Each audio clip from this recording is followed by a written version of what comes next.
Perhaps you were checking your fantasy football teams during halftime tonight. Well, there is growing criticism that daily fantasy sports sites are nothing more than thinly veiled gambling operations. So tonight, our Ryan Kruger examines the issue. There's times where I've done good, and there's some times where I've done really, really bad. It's Monday night. Time for Jalise West to check her fantasy football team because she has money on the line. You only enter $2 and you get 25 bucks. You do that 4 or 5 times, you get, adds up pretty quick. This isn't the fantasy football you're used to.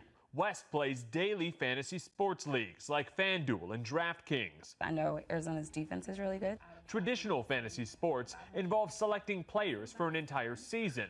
Their individual stats help you as a player gain points each week. But in daily sports, you're picking a new team each week, always with the intent of making money.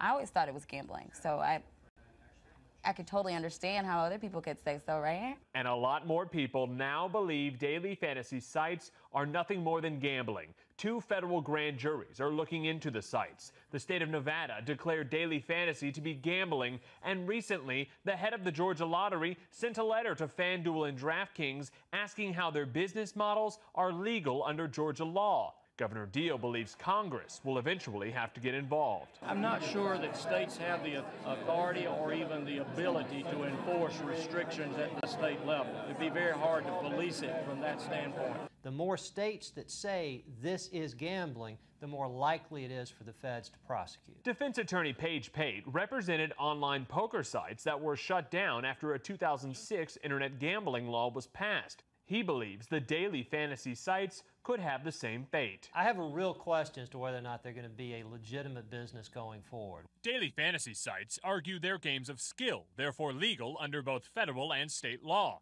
In a letter to the state, FanDuel says players must exercise skill and knowledge in selecting a limited number of athletes using limited salary cap resources who will outperform their opponent's selections.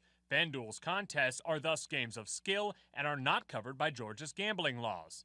Pate, on the other hand, warns. I think at this point, we have enough information out there to suggest that this activity is gambling. And if you're participating in it, if you're making money from it, then you do have some exposure. One huge advantage for the daily fantasy sites is that they have a lot of powerful allies. FanDuel and DraftKings have sponsorships with several professional sports teams, including the Hawks and Falcons.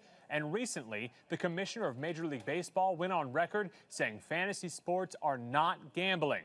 Will daily fantasy sports survive? The short answer is yes, at least for now. Ryan Kruger, 11 Alive News.